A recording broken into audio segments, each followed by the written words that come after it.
C'est un crime atroce qui avait choqué et ému tout le pays. Le meurtre de Lola, 12 ans, le 14 octobre 2022. Dabia Ben-Kired est condamnée à la réclusion criminelle à perpétuité incompressible pour le viol et le meurtre de Lola Davier, 12 ans.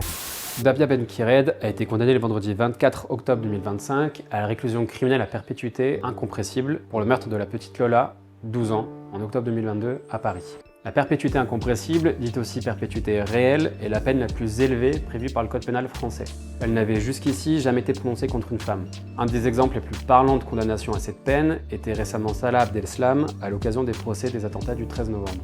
Cette peine n'est prévue que pour les crimes les plus odieux, et pour cause, cela correspond à l'enfer qu'a vécu la petite Lola, puisqu'elle a, avant d'être tuée, subi des viols et des actes de barbarie. La peine de réclusion criminelle à perpétuité, dite incompressible, combine une peine de prison, la peine de prison à perpétuité, et une modalité d'exécution de cette peine, qui est la période de sûreté. Concernant la réclusion criminelle à perpétuité, d'abord, c'est l'article 131-1 du Code pénal qui la prévoit, en disposant que les peines criminelles encourues par les personnes physiques sont, entre autres, la réclusion criminelle ou la détention criminelle à perpétuité.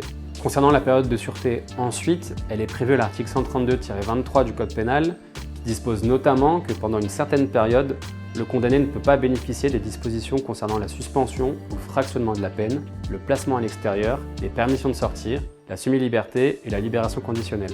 L'idée de la période de sûreté, c'est que pendant une durée plus ou moins longue, on va s'assurer de l'exécution de la peine. Au cours de ce laps de temps défini par la loi ou par le juge, la personne condamnée ne pourra bénéficier d'aucune libération anticipée sous la forme d'aménagement de peine comme la libération conditionnelle, par exemple. Pour les personnes condamnées à la perpétuité, cette période de sûreté est de 18 ans et elle peut être portée à 22 ans en cas de récidive.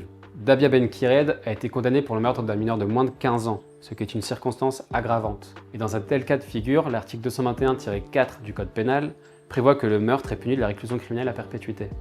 Mais le dernier alinéa de cet article prévoit également que si la victime est un mineur de 15 ans et que le meurtre est précédé ou accompagné d'un viol, de torture ou d'acte de barbarie, la cour d'assises peut décider qu'aucune des mesures énumérées à l'article 132-23 du Code pénal, l'article qui prévoit la sûreté, ne pourra être accordée au condamné. La peine de réclusion criminelle à perpétuité est donc assortie d'une période de sûreté illimitée, empêchant tout aménagement de peine pour le condamné.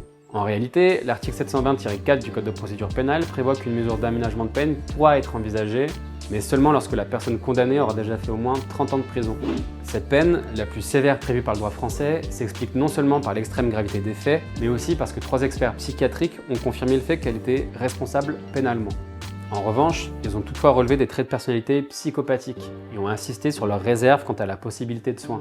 C'est donc face à un risque réel de récidive et face aux faibles chances de sonner les troubles mentaux de Dabia Ben-Kired que la cour d'assises a suivi les réquisitions de l'avocat général et a condamné à cette peine exceptionnelle.